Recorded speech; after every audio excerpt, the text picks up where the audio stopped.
Welcome to the Deep Dive.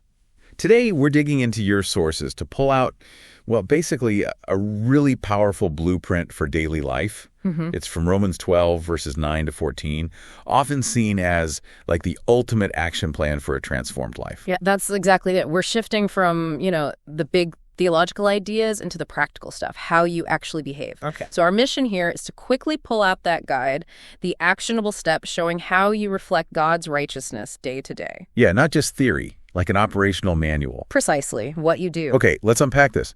Every good plan needs a foundation, and verse 9a says, let love be genuine. Right. The sources say this isn't just nice to have, it's the starting point.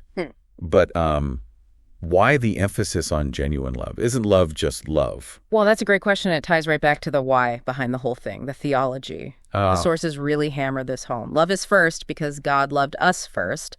That's the source of power here. They talk about, the first Adam's sin versus the second Adam's death and resurrection. Right, the contrast. Basically, humanity messed up, but God stepped in unconditionally through Christ. That act of rescue, that's the model. So that's the genuine, Yeah. the not fake or selective kind of love. Exactly. Not based on whether someone deserves it. It's unconditional. Yeah. And that's the kind of love we're supposed to mirror. Which must mean the actions that follow are, well, probably quite difficult then, if they're not just based on how we feel. You got it.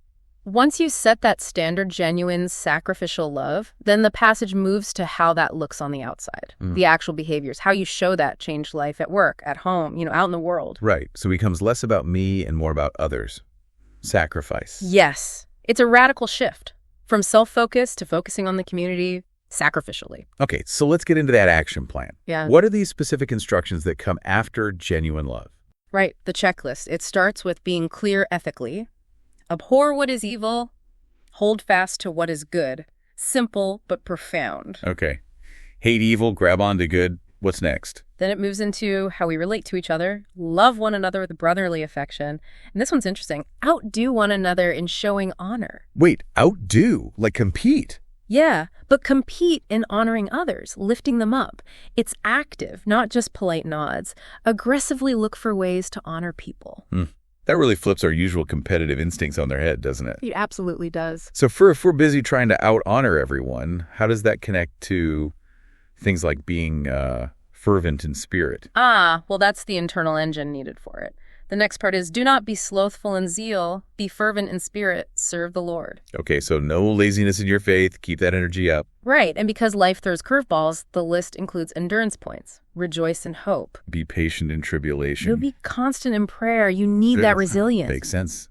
You need the spiritual stamina. And finally, the tangible stuff. Contribute to the needs of the saints and seek to show hospitality.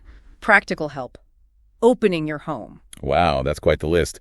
Abhor evil, cling to good, love, outdo in honor, be zealous, serve, hope, be patient, pray, give, show hospitality. It covers a lot of ground. But it all builds to this final command in verse 14. And this one feels like the toughest.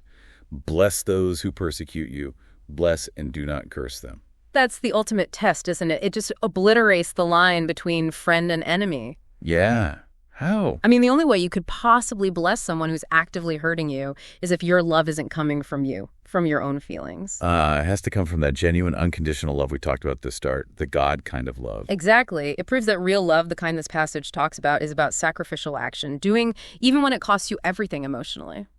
So bringing this all together for someone listening, this isn't just a nice list of good things to do. No, not at all. It's presented as like the clearest proof, the evidence that your life has actually been transformed by that foundational, genuine love. It's the behavioral mandate, the proof you've adopted this new way of living. That's it. Actions, not just words or, shallow Instagram-worthy sentiments. Okay, so we'll leave you with this challenge, this thought drawn right from the sources.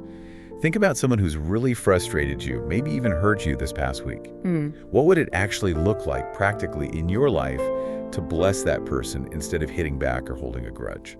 It's a huge ask. It is. But the mandate here suggests it's not just possible, it's expected. Something to reflect on. Thanks for diving in with us today.